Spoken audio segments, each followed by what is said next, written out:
인민혁명당 재건위원회, 인혁당 재건위 사건 피해자로 이명박, 박근혜, 문재인 정부와 10년 가까이 벌이던 비꼬문 소송전을 지난주 비로소 끝내게 된 이창복 84 선생 표정은 인터뷰 내내 편치 않았다.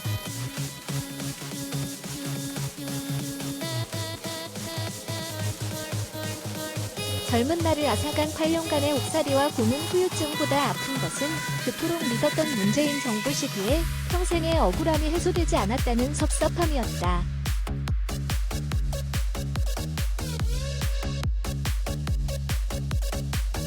인생의 황혼에 접어든 이창복 선생과 아들 이선우 51 시인은 그래도 언제 집에서 쫓겨날지 몰라 불안하던 시절을 벗어난 탓에 홀가분해 보였다.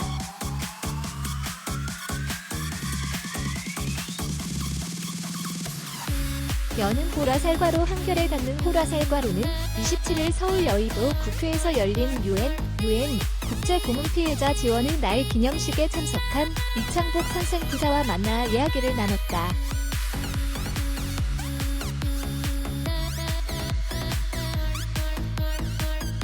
법무부는 지난 20일 이 선생에게 지급했던 국가배상금과 이자 15억 원을 반환하라는 요구를 철회하고 법원 화해 권고에 따라 5억 원만 받겠다고 했다.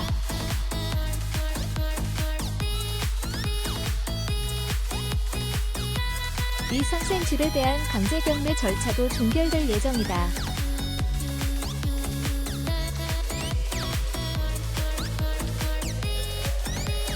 이 선생은 법무부의 화해 권고 수용 방침에 대해 절반의 성공이라고 했다.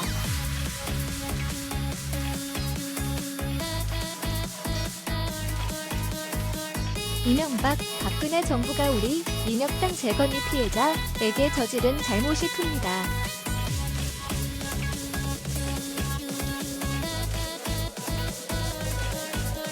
문재인 정부에서 이걸 해결해주지 않고 있다가 결국 다시 보수 정부가 문제를 해결해주니 참 절반의 성공이라 해야 할지요.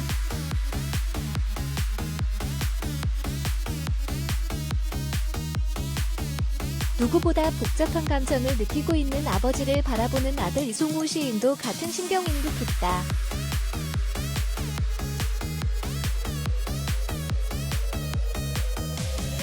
일단 모든 걸 떠나서 그 지긋지긋했던 비꼬문에서 벗어나셨으니 환영하죠.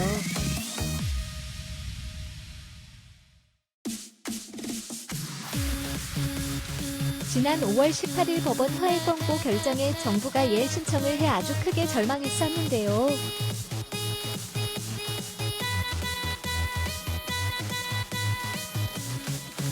좋으면서도 씁쓸합니다. 인혁당 재건위 사건은 박정희 정권이 유신체제를 유지하고자 고문으로 간첩단을 조작한 사건이다.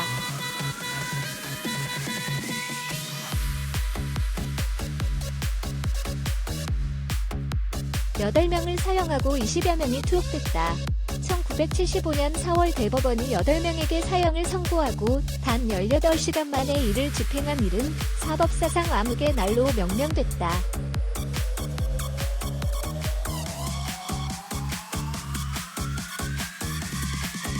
이 선생은 징역 15년형을 선고받아 8년간 복역하다 석방됐지만 출소 이후에도 12년간 보호관찰을 받으며 외부와 유폐된 삶을 살았다.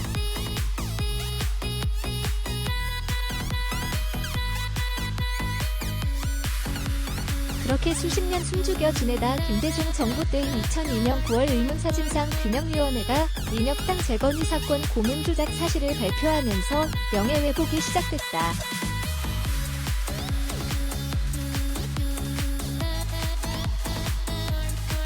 이 선생을 비롯한 피해자들은 2008년 1월 재심으로 무죄 판결을 받은 뒤 국가를 상대로 낸 손해배상 소송 1, 2심에서 모두 이겼다.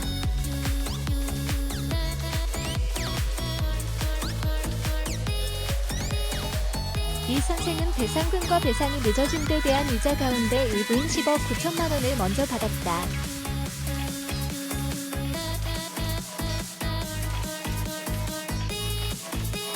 하지만 2011년 대법원이 배상금이 과다 책정됐다며 이자 계산 방식을 바꾸라고 판결하면서 이미 지급받아 사용한 배상금을 반환해야 하는 황당한 처지에 놓이게 됐다.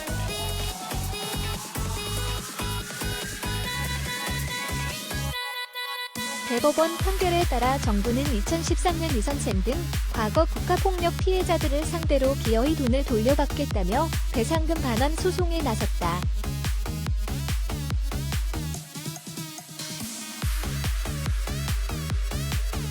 정부는 이 선생 등 돈을 갚지 못한 일부 피해자의 집을 경매에 넘겼다.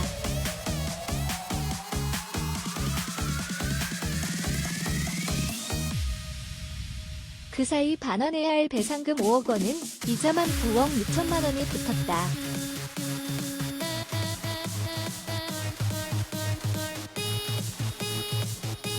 국가로부터 10억 9천만 원을 받았다가 오히려 15억 원을 돌려줘야 하는 빚고문이 최근까지 계속됐다.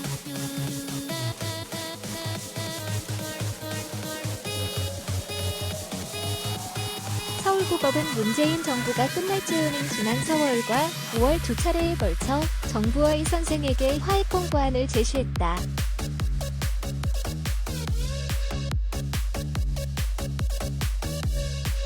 법무부는 박범계 장관 때 1차 화해 권고를 거부했고 윤석열 정부 출범 직후인 5월 18일 2차 화해 권고도 거부했는데 한 달 만에 받아들이기로 입장을 바꿨다.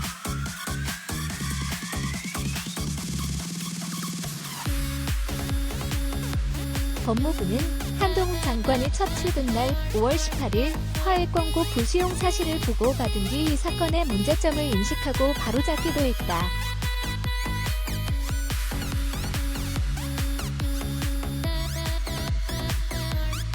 관계기관 논의를 거쳐 6월 20일 최종적으로 2차 화해 권고를 수용하기로 결정했다고 밝혔다.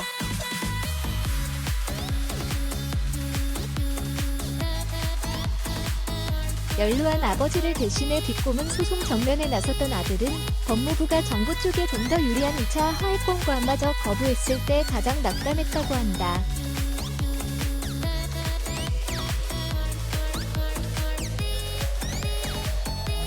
그는 아버지가 충격을 받을까봐 사실대로 말씀드리지도 못했다고 한다.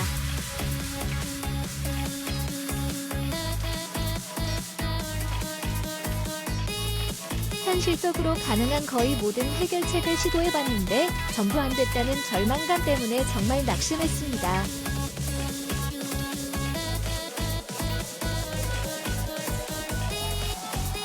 문재인 정부와 민주당이 해결해줄 듯 해결해주지 않은 점의 배신감도 컸습니다.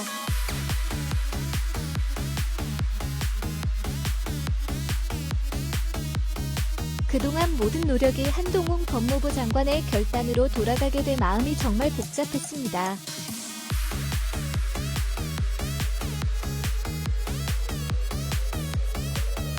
그래도 아들 입장에선 아버지가 편안하게 살아가실 수 있다는데 다행스런 마음뿐입니다.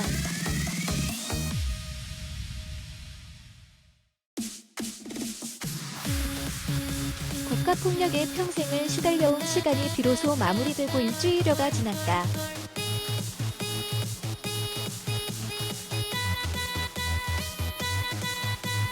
법원 화해 권고에 따라 이 선생이 올해 말까지 5천만 원을 먼저 반환하면 지금 살고 있는 집에 신청된 강제 경매 절차는 취하될 예정이다.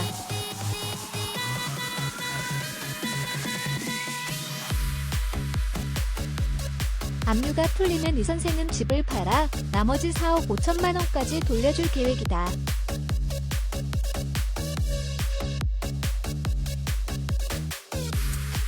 얼마 남은 돈으로 양수역 근처에 작은 빌라를 사서 여생을 보낼 계획이라고 한다.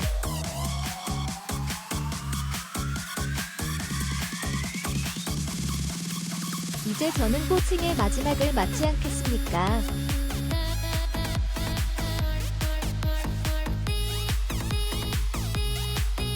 이제는 더는 힘도 없습니다.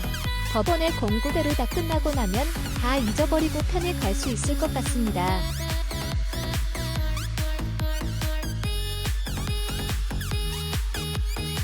모든 것을 잊고 싶어하는 아버지와 달리 이 시인은 국가폭력 피해자들이 아버지와 비슷한 고통을 겪지 않도록 좀 더 길을 찾아보려는 중이다.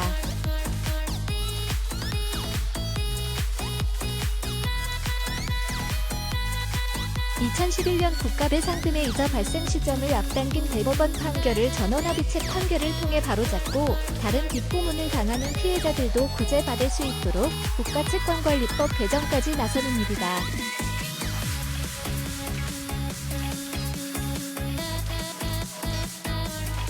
옥살이를 했던 피해자들이 뒷부문까지 받는 상황은 개선해야 하지 않을까요?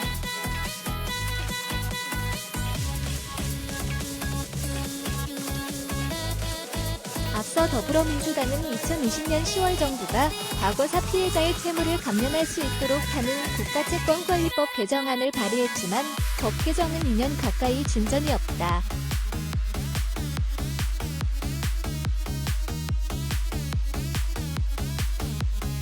민주당이 이 상황에 대한 책임감을 가진다면 원내 다수당으로서 할 수 있는 일을 꼭 해줘야 한다고 생각해요.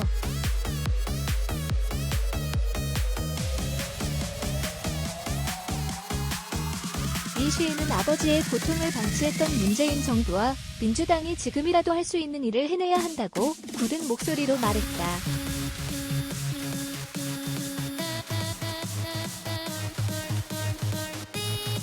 인터뷰 내내 편치 않은 표정이었던 이 선수는 이제는 그만 편안해지고 싶은 마음을 마지막으로 피력했다.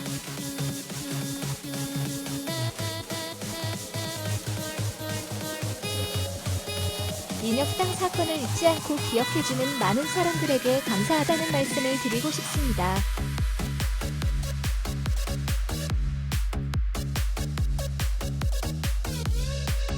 살아있는 동안 잊지 않고 기억하겠습니다.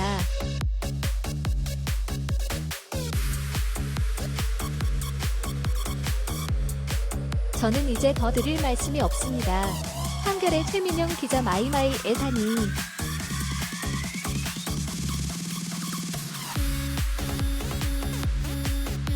코, 태양